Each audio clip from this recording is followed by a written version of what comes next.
सोचिए, आपने अपने सपनों का बैग पैक कर लिया है, यूएस की यूनिवर्सिटी का एडमिशन लेटर भी आपके हाथ में है और दिमाग में सिर्फ एक बात चल रही है कि भाई अब तो पढ़ाई पूरी करनी है और करियर बनाना है। लेकिन अचानक आपको पता चलता है कि अब आपके पास अपनी पढ़ाई पूरी करने के लिए अनलिमिटेड टाइम नहीं है, बल्कि सिर्फ 4 साल है। और अगर 4 साल में आप अपनी पढ़ाई पूरी नहीं कर पाते हैं तो आपका वीज़ा खत्म हो सकता है। जी हाँ, यही बदलाव लाने की तैयारी कर रहा है यूएस का डिपार्टमेंट ऑफ होमलैंड सिक्योरिटी यानी कि DHS। और अगर ये नियम लागू हो गया तो F1 वीज़ा सिस्टम पूरी तरह से बदल जाएगा। तो आज हम आपको यही बताएंगे कि जब ये नया नियम लागू होगा तो F1 सिस्टम कैसे बदलेगा, F1 वीज़ा मिलना कितना कठिन होगा, क्या कुछ बदलाव होगा और इंटरनेशनल स्टूडेंट्स को इसके लिए कैसे तैयार रहना होगा। हम आपको पहले बता चुके हैं, अपनी वीडियोस के जरिए आपको जानकारी दे चुके हैं कि कैसे अब नया नियम आने वाला है। लेकिन हमने आपको ये नहीं बताया था कि जो नया नियम आने वाला है, जो प्रपोज किया गया है, उसकी वजह से जो F1 वीज़ा सिस्टम है वो कैसे बदलेगा। तो आज उसी पर बात होगी, खास तौर पर इंडियन स्टूडेंट्स को ध्यान में रखते हुए। नमस्कार, मेरा नाम है नेहा उपाध्याय और आप देखना शुरू कर चुके हैं NBT टेक एड। तो भाई अभी की अगर हम बात करते हैं तो F1 वीज़ा वाले स्टूडेंट्स को मिलता है ड्यूरेशन ऑफ स्टेटस। इसका मतलब है कि जब तक आप अपनी पढ़ाई पूरी नहीं कर लेते हैं, जब तक आपका कोर्स चलता है, तब तक आप अमेरिका में रह सकते हैं।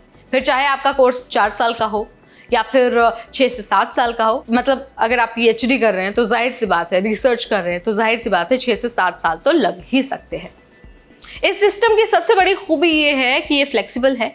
पढ़ाई में अगर रिसर्च बदल जाए, कोई मेडिकल इमरजेंसी आ जाए या फिर पेंडेमिक जैसा जो सिचुएशन है वो आ जाए, तब भी स्टूडेंट को टाइम मिलता है अपनी डिग्री को पूरा करने का। ये अभी का सिस्टम है और जब तक जितने टाइम तक कोर्स चलता है, जो स्टूडेंट है, जो F1 वीज़ा होल्डर है, वो आराम से उतने टाइम तक अमेरिका में रह सकता है। ये अभी का सिस्टम कहता है। लेकिन DHS अब ये जो फ्लेक्सिबिलिटी है, ये जो सिस्टम है, वो ख़त्म करना चाहती है। नया प्रपोजल लाया गया है और प्रपोजल कहता है कि F1 वीज़ा अब फिक्स ड्यूरेशन के लिए होगा, यानी कि मैक्सिमम 4 साल के लिए।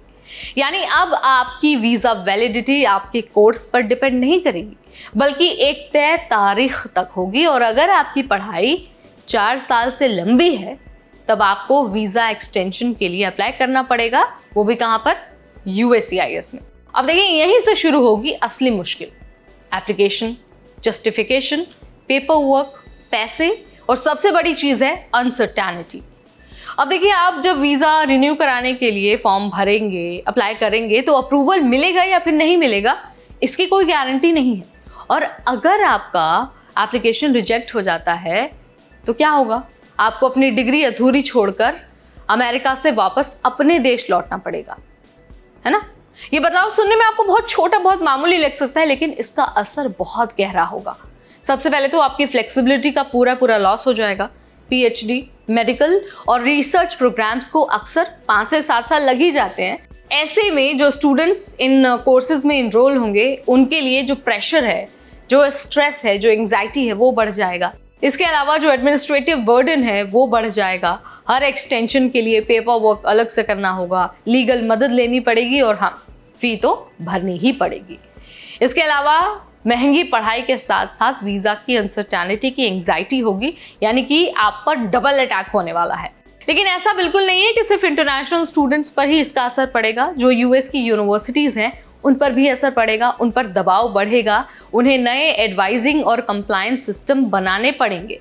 सोचिए, जो स्टूडेंट पहले सिर्फ अपनी पढ़ाई पर फोकस करता था, अब उसे ये भी टेंशन लेनी होगी कि कहीं उसका वीज़ा बीच में ख़त्म ना हो जाए, और अगर ख़त्म हो गया तो पता नहीं दोबारा मिलेगा कि नहीं मिलेगा।